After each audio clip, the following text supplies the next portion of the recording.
Good morning, John. So you might remember that when I was a little kid, I was diagnosed with a learning disability, a sensory dysfunction. Basically, sensory disorders are when you either have a hard time dealing with the information you have coming into you, or you have too much information, you're not getting enough information. And when I say information here, I'm talking about stuff coming into your senses. Not like stuff you're learning, but just everything coming at you all the time. If I'd been born 10 years later, I probably would have been additionally or alternately diagnosed with ADHD. I can't say for sure, of course, but when I was 7 years old, which is the average age for an ADHD diagnosis, attention deficit disorders just weren't being diagnosed or discussed as much. I definitely had symptoms that don't fit into the attention deficit box, but are sometimes overlapping conditions like mild dyslexia and motor control problems. On the other hand, I definitely do have some attention issues. Schedules can be really frustrating for me. I have a hard time being in the place where I'm supposed to be at the right time. Everyone who works with me can tell you that. I'm sorry, everyone. When I am able to focus on things, which is actually pretty frequently, I get really focused, and when I am forced to disengage from that focus, I get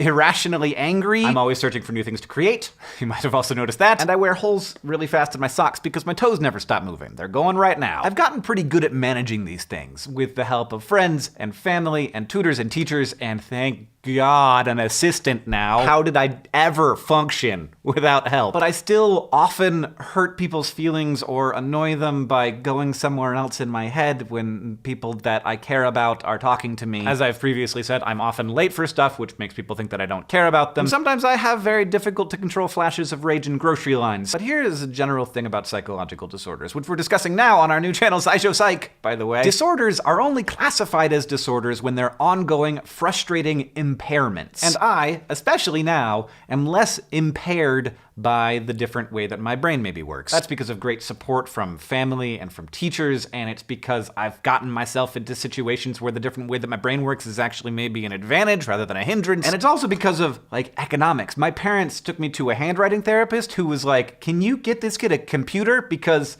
he needs to learn how to type." Like, this person is a professional person who makes people write better, and they were like, "Get this child a computer." And the fact that getting a computer was an option for my family back in like the 80s, and that then I had this tool in my home that none of my other classmates had, that allowed me to develop a skill set that none of my other classmates had. All those things are huge. There's kind of two parts to minimizing the negative effects of your brain not working normal. Changing the environment to suit the brain, and then there's improving the functionality of the brain itself through things like medication or mindfulness or exercise. Because of the advantages I've had, I've been pretty successful at doing that first thing, which means I kind of maybe didn't ever have a hard enough time to look into the second thing. So do I have ADHD? Maybe, but I'm definitely dedicated to doing my best to understand my own shortcomings and to develop techniques and habits to deal with them. And I've learned some of those habits by living inside of my own body, but I've learned others from people who have ADHD and are talking openly and honestly about it, and also from people who work with people with attention disorders. I think by now I've gotten through the hardest parts of living in my brain, you know? Like figuring out how to cope for all the ways in which my mind isn't perfect for the situations it finds itself in. I am proud of that. I think that it took a lot of hard work, but it also took a lot of help. Help that I got in spades because of my economic advantages, because I was diagnosed with a sensory processing disorder early on, and I had a lot of great tutors. In short, I've been very lucky, and I've had lots of help. If you think that you might have ADHD, I have a video to recommend for you. It's very good. It was the thing that inspired me to make this. Figuring out how to live in your own mind and your own body is like the task of your life. And there's no reason to think that you have to take that on alone. John, I'll see you on Tuesday. This, by the way, is the reason why there's blue paint all over my hoodie.